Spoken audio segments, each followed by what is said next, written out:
So yes, that was the truck getting towed. And you're like, why would a truck with a brand new rebuilt engine get towed? Well, it was continually stalling out on me, and we couldn't quite figure out why. Seemingly no reason.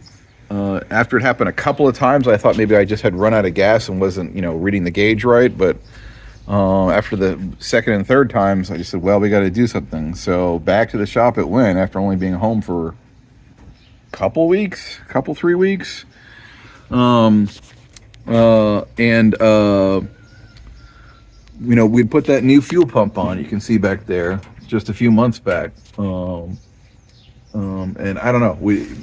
They tried all sorts of different things. It just didn't seem like it was moving the fuel very well, even though it's new. So what we ended up doing is just putting in a electric fuel pump underneath the fuel tank, just to move things along. I guess, another thing that's not quite stock, but not that big a deal. Very common in the old cars with mechanical fuel pumps. To put in electrical just to help it along. I have one in my Mustang as well. And we also went ahead and put on a new carb, as you can see here. I was surprised how cheap those were. My mechanic said he had got one just off of Amazon for $90. Completely like the original. So we went ahead and put that on there too. Again, it was working, but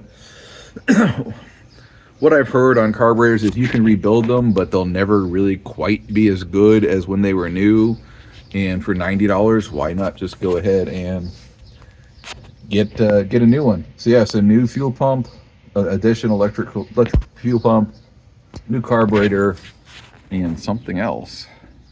So anybody who's had old cars knows about the electrical fuel pump thing. So just as now you know that whenever you turn the key to the ignition point, you get that sound of the electrical fuel pump turning on. I'm not crazy about it, but it is what it is. It certainly beats not being able to start the truck or having it stalled out on you. So I already have one in my Mustang, so that's just the new sound for starting up the truck. There's the carburetor I got. Yeah, it's probably just a cheap Chinese carburetor, but it does the job. Well, that is what 70-year-old wiring looks like. This is all the wiring harness from the truck, under the hood, underneath, going to the rear.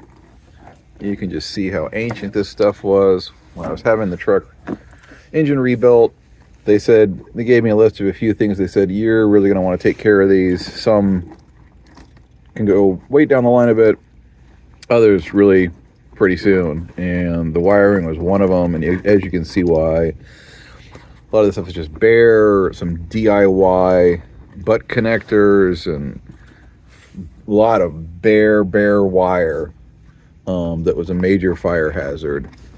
So we went ahead and got rid of all of that. So all new wires, engine, accessories, everything's new. New horn relay, because the old one was just snapped when we were trying to fix it. Up to the front here. So all the electricals, even everything under the dash, under here. We even rigged up some new wiring to the dome light, even though the old one was working, just because it was time to do everything. Oh, and one last thing. It's always one last thing with old cars. While they were fixing on it, the door latch broke. It just, the spring inside of it just snapped. And it's not really something that's repairable. You can actually see the old one here. So there's the old door latch that was inside the door. You can see this spring right here is broken. So it would not latch. So one last thing, but I guess benefit of that is it really opens and closes very nice now. And look, no more flaccid door handle on these old trucks. Very common as that door latch gets worn out. You probably saw on mine that it kind of drooped at about, not quite a 45-degree angle, but at least a little bit.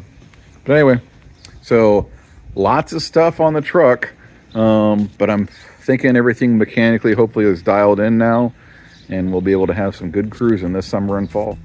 Yep, I really do take it for groceries with my partner. Why wouldn't you?